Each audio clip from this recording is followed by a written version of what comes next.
जी। माता जी, मेरा प्रश्न है कि शिव जी की आराधना में भक्त को सबसे पहले क्या अनुभव होना चाहिए, शांति, भक्ति या वैराग्य? श्रद्धा और विश्वास। सबसे पहला सोपान है श्रद्धा, फिर है विश्वास, फिर आगे संसार से वैराग्य, फिर प्रभु के चरणों में अनुराग, और फिर अगर मोक्ष चाहता है तो मोक्ष, प्रेम चाहता है तो प्रेम मार्ग में चला जाएगा। पर सबसे पहली सीढ़ी है श्रद्धा, फिर है विश्वास, दृढ़ विश्वास भगवान के चरणों में।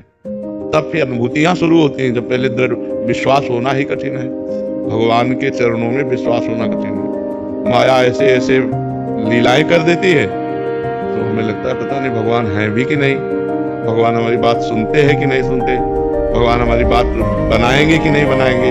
कई तरह के ऐसे संशय आ जाते हैं तो हमारा विश्वास टूटने लगता है। और हमें लगता है भगवान से हमें प्रार्थना करनी चाहिए कि हमारी श्रद्धा आपके चरणों में लगे, हमारा विश्वास आपसे जुड़े। अगर श्रद्धा और विश्वास है तो वैराग्य, अनुराग, ज्ञान सब कुछ आ जाएगा। पहले हमारा श्रद्धा और विश्वास। श्रद्धा कहते हैं शास्त्र और संतों के वाक्यों में बिल्कुल यथावत बुद्धि रखना, अपना क्यों में ना लगाना। और विश्वास कहते हैं भगवान है, वो हमारी बात सुन रहे हैं, वो हमें बहुत प्यार कर रहे हैं, वो सुहृद है हमारे, उनसे बढ़कर कोई हमारा नहीं। ऐसा दृढ़ विश्वास हो तब आगे उन्नति प्राप्त होगी। कृपा से जी आपके चरणों में कोटि कोटि नमन। जी, अध्यात्म में साधन का अधिक महत्व है या आश्रय? आश्रय। अगर आप सब करते हैं, साधना करते हैं, तब लोग की प्राप्ति होगी।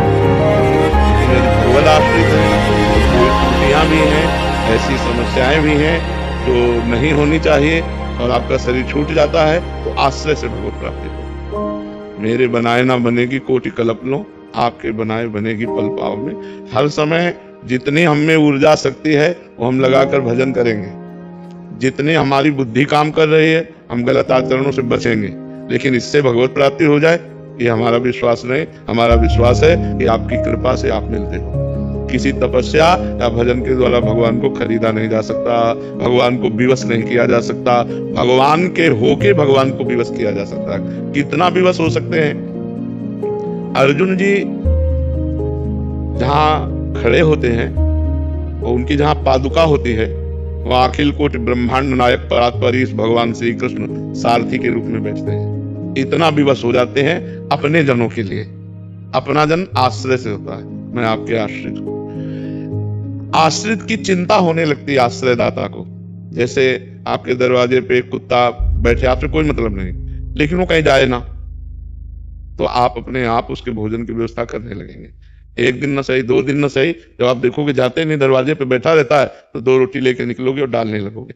उसने आश्रय एक दरवाजे का ले ले, अन्य दरवाजे ना जाए, तो ये जिम्मेवारी आपके ऊपर अपने आप सवार हो जाएगी कि सुबह शाम 2 रोटी आप डालने लगोगे, क्योंकि देखो जा ही नहीं रहा है, यही हमारे दरवाजे पड़ा है। तो ऐसे ही हम बिल्कुल कोई अन्य आश्रय ना ले और प्रियाजू के आश्रित हो जाए तो हमारा काम बन जाएगा।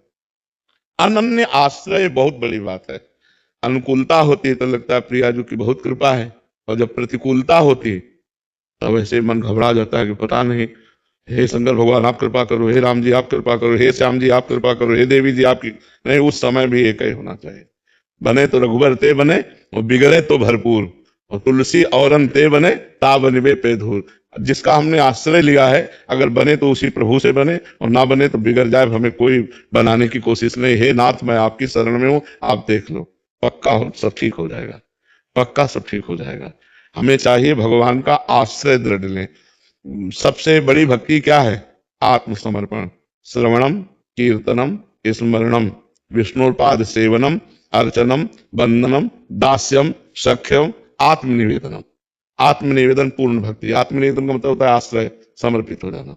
हे नाथ मैं आपको समर्पित हूं। अंदर से मन वचन कर्म से भगवान का शरणागत निश्चित भगवान को प्राप्त होता है।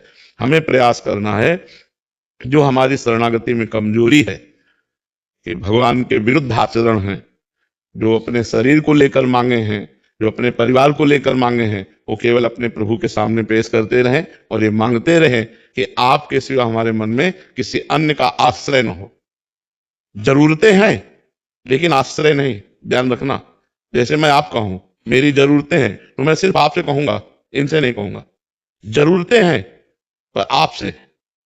कोशिश करें कि आप तो अल्पज्ञ हैं, बता नहीं पाएंगे कि हमारी क्या जरूरत है, लेकिन भगवान सर्वज्ञ है, उनको सब पता है। तो हम अपनी जरूरतों की बात भी ना कहें, ये बहुत ऊंची बात है।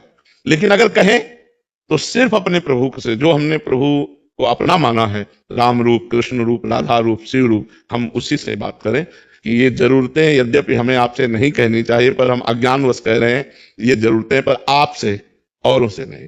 तो ये अनन्य आश्रय जो है ये बहुत जल्दी भगवत प्राप्ति करा देता है। नहीं तो जन्म जन्म जतन करते रहो, कोई त्रुटियां होती रहती हैं और भगवान से मिलने में बाधा पहुंच जाती है। पर अगर आश्रय लिए हो तो त्रुटियां होने पर भी भगवान कृपा करके अपनी शरण में ले लेते हैं।